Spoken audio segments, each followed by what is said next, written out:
Welcome to the Foster Friendly Podcast, where we come together to make a difference in the lives of children in foster care and the families who care for them. Foster Friendly communities are part of a nationwide movement by America's Kids Belong that helps people from all walks of life take action and help kids and families thrive. You'll hear from former foster youth, foster and adoptive parents, social workers, faith and business leaders, and other experts on how to engage in meaningful ways. Our hosts Brian, Travis, and Courtney explore inspiring stories of everyday people making a difference in foster care where they live and work. Welcome to the Foster Friendly Podcast. I'm Travis. I'm joined today by my co-host Courtney.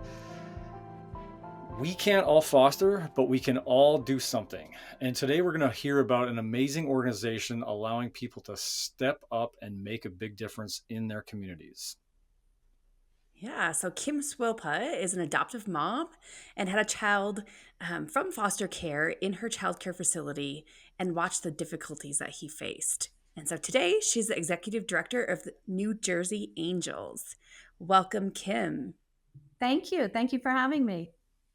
Yes, I loved reading this little story. It's kind of interesting, like not your typical story of how you get into something, but you say that you met the founder of New Jersey Angels on a nonprofit networking call. And then you heard these troubling statistics and you just knew like, this is something I want to be part of. So just tell us more about that transition and how that all came to be. Yeah. So my first career was in sales and marketing in the cosmetic industry. I actually sold ingredients that go into cosmetics. So it was long-term relationship building trust. And I did that for many decades.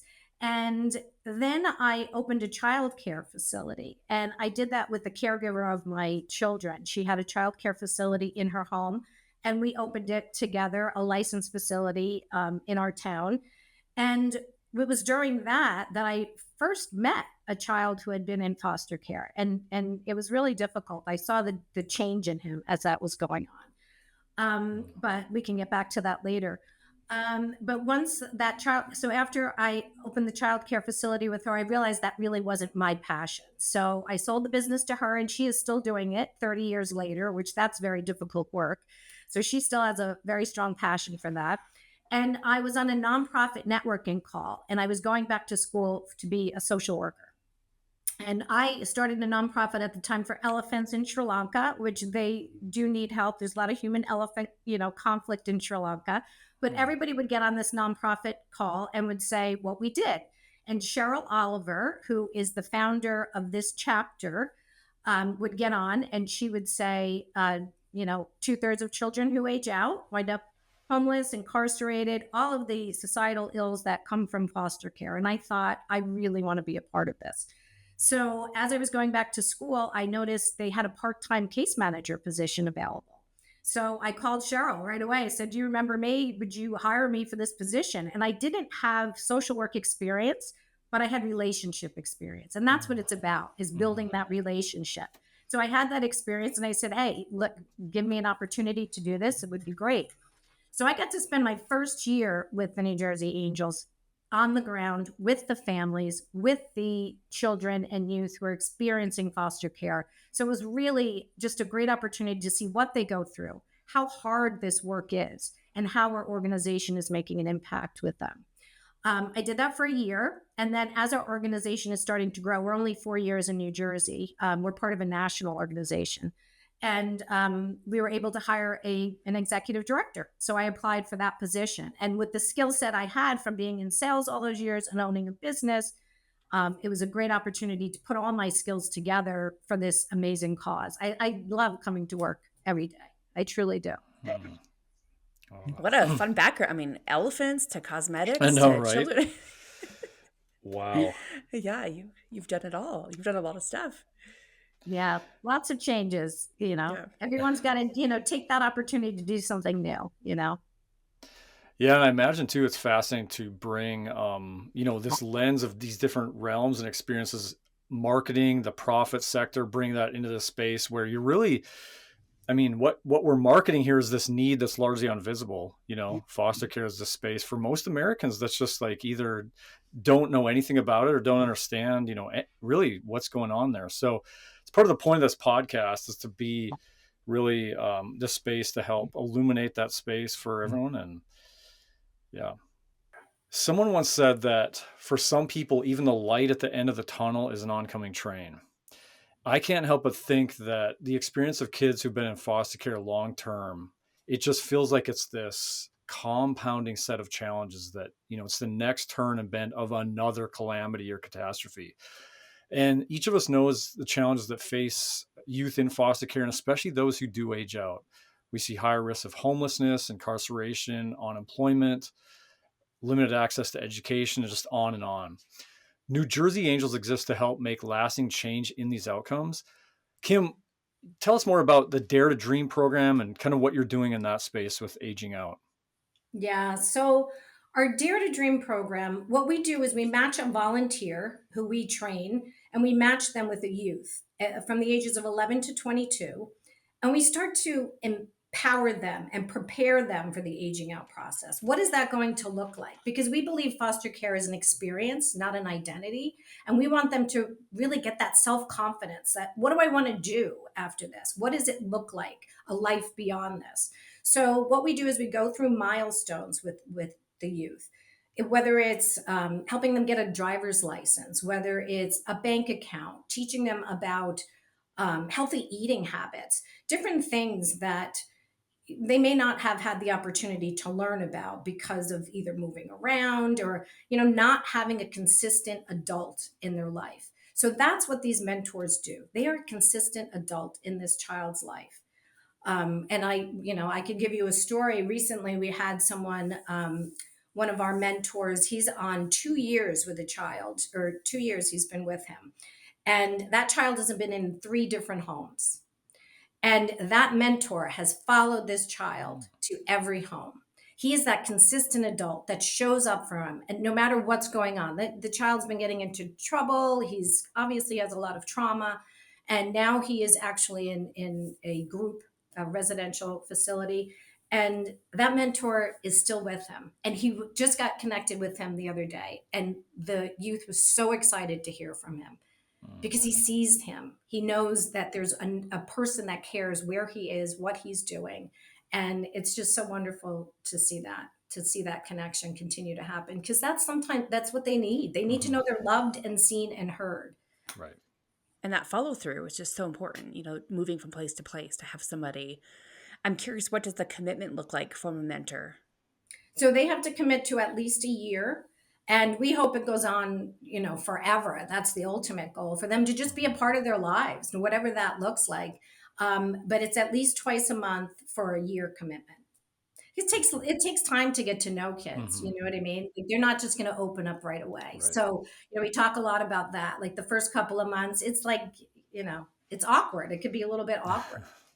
We try to make it so that they have similar interests. So whether it's a guy and they like sports or they like the same teams or whatever that looks like, we want to make it so that they have a step up. Okay, well, at least we both love sports. We can talk about that if nothing else. Wow. I love that so much. I was doing research one time on sort of just the aging out thing with kind of the independent living programs, and how there can be just such an array of like great resources to help, kind of just whether it's financially or different things. But you'll talk to directors of a lot of those programs and how many of them feel like they're failing at all times. And one of the big things that kind of the research pulled out was just that program, not in all cases, but in a lot of cases, it's missing that kind of anchor relationally. I mean, you can have all the, sort of things thrown at you with resources, but to your point, Kim, without that sort of stability of an ongoing presence of someone significant in your life that you can look up to and just kind of share life with, that's huge. I Yeah, love that. it really is because there's so many resources and it's sorting through the resources. Like, what do I need? It's very difficult. I mean, it's difficult for kids who are not in foster care right now to just manage their lives. So I can't even imagine a child who's going through this and just doesn't have someone to just back them up and just say, "Hey, let me just bounce this off of you. Here's what I'm thinking about." Yeah. I'm also curious, you said it goes through age 22. Is it the same there? Like here, kids can stay in care, adults can stay in care until they're 21. Is it the same there? And you just added that year to just kind of explain that a little bit where you can get Yeah. 22. Yeah, so we just want to make sure that if they're still in need of our services and they've been in foster care, we're going to keep, trying to make an impact on their lives. Like we're going to keep going with them. So you're adding on another year out of beyond when like the services say they would age out potentially? Yeah, so I guess we just want to make sure that if someone has not in, like for instance, right now we're working with a group home, that children who have been in foster care, they are now in the group home. So even though the foster care at 21 that's starting to not have services, we're going to still mentor that child if that child wants to be mentored at 22 and they've been throughout the system and they are maybe in a group home or a situation where they just still want to mentor. We just matched someone recently, and I believe she is turning 22 very soon, but she's not in foster care anymore. She's experienced foster care, but now she's in a residential facility because that's the other thing with homeless, like with how hard it is to make it now to, the homelessness. Mhm. Mm. And It's that's one thing I really, think. how do you make it with the rent? So, rents are high. And so this is a transitional home where, she's working a job. What does that look like? She wants to move out, but, someone to just guide her through that. Mhm. And I don't know if it's the same. I'm guessing it's the same nationwide, but here, kids can stay in care till 21, but most of them choose not to.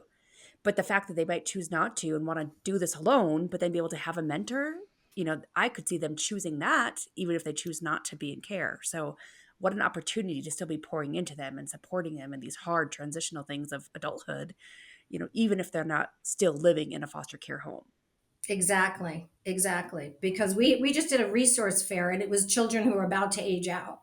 And we I think we got 10 plus signups of kids who were going to age out and going to be in another situation, whatever that looked like, and they were looking for mentors. And that's the biggest thing for us because when we first started as an organization in New Jersey, we had a lot of people who wanted to mentor, but there wasn't awareness of our program in the community. Mhm. And now we see that awareness coming up and we see the need and they're saying, hey, there's someone here, I'd love to join that. So the good news is our services are needed, but we need more volunteers. We always need more volunteers. Mhm. Yeah. So supporting the kids, obviously, probably the closest to the heart of helping these kids move on. But another reality is the foster homes, right? Foster homes, we want to see foster homes foster longer and stronger. We all know that 50% of the foster homes quit within their first year, often because they don't feel supported. They feel a lack of community beyond just the other fostering families. So we've done a lot of episodes on the reality of just foster parent attrition and the quitting and why that happens. But we really just want our listeners to understand that there is a role, again, for everyone to play in this foster care equation. It doesn't have to mean you're fostering. You can be a mentor like you've been talking about. You can wrap around a foster family. So you have that Dare to Dream program, but you also have a program called the Love Box. Tell us about that. Yeah, so the love box program, because you're right, fostering is so hard. I mean, it's really just really, really hard. And what we do is we take volunteers once again and we match them with families. And when we say we match them with a whole family, it's the entire family. It's not just the child in care, it's the biological children in the home. It could be a grandparent in the home. We wrap around the entire family. So the same thing. It's not a one size fits all. Every single family has different needs. We have matched people who wanted, so I'll give you an example. I've matched a woman, she was fostering an infant and she had two biological boys. And she said, I'd love not a mentor, I'd love someone to come to our home and spend some time with the boys Mhm. as opposed to the infant so that I can still care for this infant, feel like my boys are getting something special because we're wrapping around the whole family. And she's going to continue to foster because she feels like she's not, having less time for her boys because she's fostering. They have something special too. So that's what it's about, the wrapping around the entire family so they stay strong and continue to foster. Because the same mom, after that infant moved out of her home, she had a set of toddlers. And we matched her with a Love Box group. So that was a group of women who would come and take the toddlers for the day so that she could spend more time with her biological boys. So that difference, every need she has was a little bit different. So when we matched her, so now she got a little bit of a break because toddlers, they're a lot harder than babies. So yeah, so we had a different group that had come in, and yeah, so So it's you're getting a lot of good feedback and responses from the foster homes that are experiencing that. And then are you getting some of the feedback too to where, making adjustments or kind of like, hey, this is sort of a new stated need, or do you kind of, how does that all work? well, when you say is it a new stated need, meaning I don't understand. Well, yeah, like, or maybe you're getting feedback from like, oh, I wish, if only we had this, and you're kind of adapting different things too with your programming or how that looks like. Yeah, our program it's based on the parents. So Mm, the Love Box itself, it got its name because Susan Ramirez, when she started this organization in Austin, Texas, would show up to this woman's home with a big box of stuff, and it was items, everyday household items that family needed, and they would show up. Her and her friends would show up to a woman who was fostering 6 teenage boys. And as she showed up with this big box of stuff, it's a conduit to the relationship mm, building, right? But as the program developed, they realized that the stuff is great. It's just a conduit. It's in the mm, relationship building with the family that was mm, making the real impact. And it's also talking about what the items were in the box. I think one of the stories she tells is that the woman finally said to her, I have enough sanitizer to bathe all my boys. I don't need any more sanitizer. When you're giving something to someone and you don't want to feel like you're ungrateful, and she's just like, I'm really sorry. We just don't need any more sanitizer. So that's when we talk about the Love Box program. We ask each family, do you need snacks? Do you need laundry detergent? Is it toilet paper? So our volunteers will show up with a box of items sometimes. Sometimes people don't want that. But at the beginning, it's just like showing up with flowers. I'm showing up with a box of stuff that you need that's specific to your family. So that's when it's very intentional. We talk yeah, about intentional giving. And mm, so it's dynamic in that each family is different. And like you said, their needs change over yep, time. It's not yep. every single time it's the same thing. Very cool. I love that so Yeah. much. Are you guys able to help with transportation? Yes, so we do. So some of our families have been able to take the child to an appointment or something while the mom can stay home, or they stay home while the mom takes the child to an appointment. But yes, we are able to do that. That's awesome. I know I was a foster care recruiter for a while, and then I ran on the side. I helped them run a program called Foster Family Helpers, which sounds very similar. And almost always, when I'd ask a group of foster parents, like, what do you need most? It was somebody to help me with transportation. I drive so much Mm, throughout the week, mm, but there have been some barriers in Colorado that we've tried to overcome of the whole transportation thing. And I know different states have different rules, but I know it's a Yeah, huge need. yeah. That and babysitting. Baby's time. Parents need a little time to themselves, and that's something that we're talking about with our chapter right now. How do we maybe have some of our volunteers who are not matched with the family yet, maybe potentially be able to babysit, because they're all vetted, they're background checked, and ready to go, and they're trained. So we were actually talking about that recently, of how can we help some of the families who need babysitting if they're not matched with a family yet. Is that a mm. possibility of something that we can do? So we're trying to adapt a little bit there. And is it the same commitment from volunteers, once a month or twice a month, once for a So year? that is once a month minimum. But I know people who, they'll go twice a month, and they connecting. If they don't see them, they're still connecting, Mhm, right? So I have a story about a woman. So she was having a particularly hard day, and her volunteer had connected with her and said, she heard in her voice what a hard day she was having. So she wasn't able to see that volunteer, but the volunteer had her favorite pliable delivered to the house. So when she got home, that pliable was sitting there waiting for her.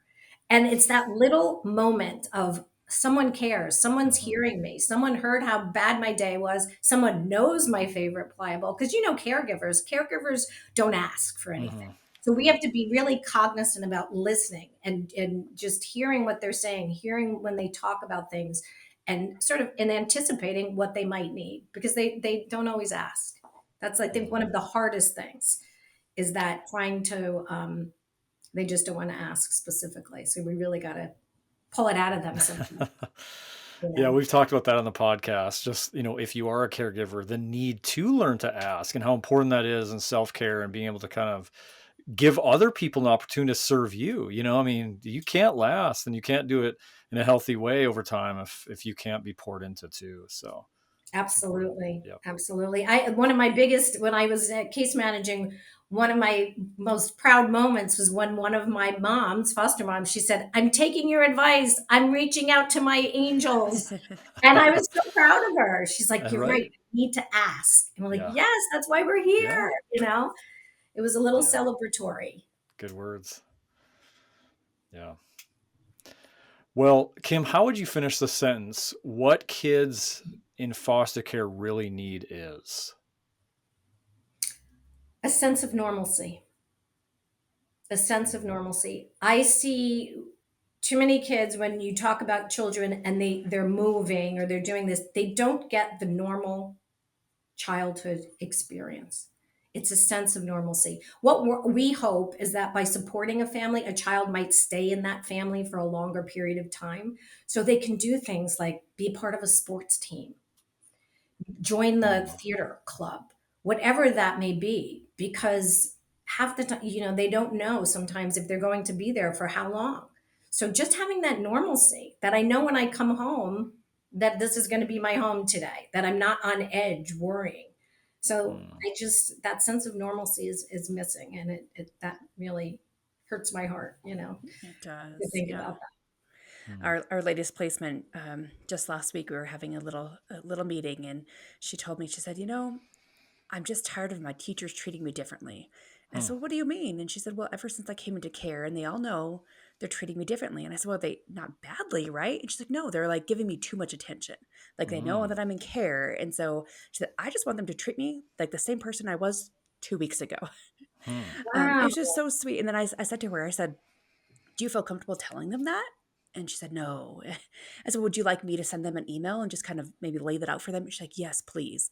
It's just, again, Right. being normal, feeling like the rest of the kids in the class, the rest of the kids in the home, finding their gifts and talents. Like, yeah, makes such a difference. Absolutely. And that's part of with the Love Box program, when we talk about that, we didn't want to just focus on the child in care. We didn't want to other them, even if other is, giving them something. We just don't want to other them. They're part of this unit. We want to treat that unit as such so that that child just feels like a part of the family. And once again, that sense of normalcy. I'm just part of this. I'm not different, you know? Yeah. Gosh, I love that so much. I feel like a theme in this episode of talking with you is you're kind of you've really landed in this place of stability through mentoring that's, kind of an ongoing relational anchor. This thing with normalcy. I mean, everything about foster care just feels like it's spinning. It's just Mhm. what's the outcome? Where am I going next? What's going to happen? And I love what you guys are doing about bringing in, like, we're just going to slow everything down that we can, by and bring people along you that are going to be there and just enter in that space with you and be a place that feels like the world slows down some. I feel like that's really cool that you're Absolutely. doing. Yeah. Thank you. Yeah. I'd love to hear a little bit more about the organization because you said you're a chapter. So tell us a little bit more about that. And, we've got listeners from all over the place, kind of where are the places that foster parents might be able to be like, oh, I've got this in my area. Or what if I don't have this in my area? Yeah, so we are the Austin Angels started 15 years ago. They're celebrating their 15-year anniversary this year. So Cool. that's exciting. And we have 19 chapters across 14 states. Wow. So if you go on to nationalangels.org, you can see the different chapters, and we're looking to expand. So we are going to be opening up for chapters, I believe, next year, for new chapters. And how does expansion look? Is it people kind of reaching out and say, I'm in this city, or what is that? Just kind of making contact and Yeah. So when we first started the first chapter, it happened exactly like that. Whereas we started in Austin and Amarillo called and said, I love what you're doing in Austin. Can I do it in Amarillo? And that's how it started. nice. Susan Ramirez didn't intend, I don't think, at the beginning or couldn't have foreseen that this happened, this happening, Mm-hmm. but it did. And then it just snowballed. That's how Cheryl started it as well. She was at a conference where she heard about the angels and she looked it up and said, oh, there's nobody in New Jersey. Let me start this. So Cheryl started this. They started in 2020. We didn't impact our first family till 2021, but Wow. they started during COVID. So that says something about your organization. Like you're It's just fast like, growth. it is, right? And just strength to be like in this Yes. year of chaos. Yes. So in 2021, we served our first family, and I want to say it was 7 children, but I looked the other day and it looked like it was 9 children in the family. But we served 9 children and youth the first year, and in 2024, we matched 124 children and youth. So each year we've been growing, and we've been growing and expanding into more reach and more counties in New Jersey, because we are the only chapter that handles the entire state. Okay. Yeah, the rest of the chapters are like Olympic, Seattle, Charlotte, Tuscaloosa. They're different, mainly areas, cities. Okay. Wow. Well, we will put links to your organization in the show notes, and so where people can find you and possibly start a new chapter if there isn't one where they're at. Yeah. So That's great. Yeah. We appreciate what you're doing to make a difference in the foster care realm, the foster care system, but ultimately the homes and the hearts of those that are serving and being served. So thank you for sharing and making it a reality. Thank you so much. Yeah, we're looking to, changing the experience of foster care is really, what we want to do. Thank you. Thank you, Kim. Thanks for being with us. Thanks so much. We hope you enjoyed today's episode. If so, will you help us reach more people by subscribing, sharing the podcast with a friend, and leaving a 5-star review?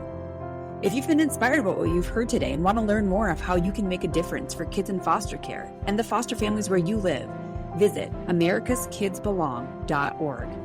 We depend on individual donors to fund our work. We'd be grateful if you would consider joining us as a monthly donor. Visit americaskidsbelong.org to make your tax-deductible donation. Thank you. Together, we can ensure a family for every child in foster care and a foster-friendly community to ensure every foster family feels loved and supported.